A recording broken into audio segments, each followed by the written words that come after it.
ആത്മഹത്യ ചെയ്ത നിലയിൽ കണ്ട മുന്നിയൂർ സ്കൂൾ അധ്യാപകൻ കെ അനീഷ് മാനേജറുടെ കടുത്ത മാനസിക പീഡനത്തിനിരയായതിന്റെ തെളിവുകൾ റിപ്പോർട്ടറിന്.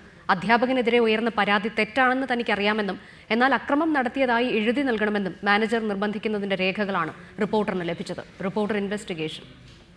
സ്കൂളിലെ പ്യൂൺ അഷ്റഫിനെ മരക്കഷ്ണം കൊണ്ട് തലക്ക് അടിച്ച് പരിക്കേൽപ്പിച്ചുവെന്നാണ് അധ്യാപകൻ കെ അനീഷിനെതിരെ ഉയർന്ന പരാതി വ്യാജമാണെന്ന് നേരത്തെ തന്നെ അനീഷും മറ്റ് അധ്യാപകരും ചൂണ്ടിക്കാണിച്ചിരുന്നു. പരാതി തെറ്റാണെന്ന് തനിക്കറിയാമെന്നും എന്നാൽ പ്യൂണിനെ മർദ്ദിച്ചുവെന്ന് സമ്മതിച്ച് മാപ്പപേക്ഷ എഴുതി തരണമെന്നും മാനേജർ VP സൈദലവി അനീഷിനെ നിർബന്ധിക്കുന്നതിന്റെ ശബ്ദരേഖയാണിത്.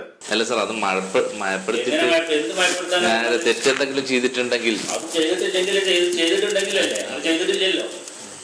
ചെയ്തിട്ടില്ല, പിന്നെ അതെന്തിനാ എഴുതി തരുന്നത്? നിങ്ങള് പിന്നെ എഴുതി തരണ്ട, പിന്നെ നിങ്ങൾ ഈ പ്രൊസീജിയറായിട്ട് പോയിക്കോട്ടെ, പോയിക്കോളി. താൻ പ്യൂണിനെ മർദ്ദിച്ചിട്ടില്ലെന്നും മാപ്പപേക്ഷ മയപ്പെടുത്തണമെന്നും അനീഷ് നിരവധി തവണ ആവശ്യപ്പെട്ടുവെങ്കിലും മാനേജർ സമ്മതിച്ചില്ല. സർ, അങ്ങനെ ഒഴിവാക്കല സർ, ഒഴിവാക്കല. ഞാൻ സർ അവർക്ക് അങ്ങനെ ഒരു മനസ്സിൽ പോലും ഞാൻ വിചാരിച്ചില്ല സർ, മനസ്സിൽ പോലും സർ ഞാൻ ദയവേത് അങ്ങനെ വിചാരിച്ചിട്ടില്ല സർ.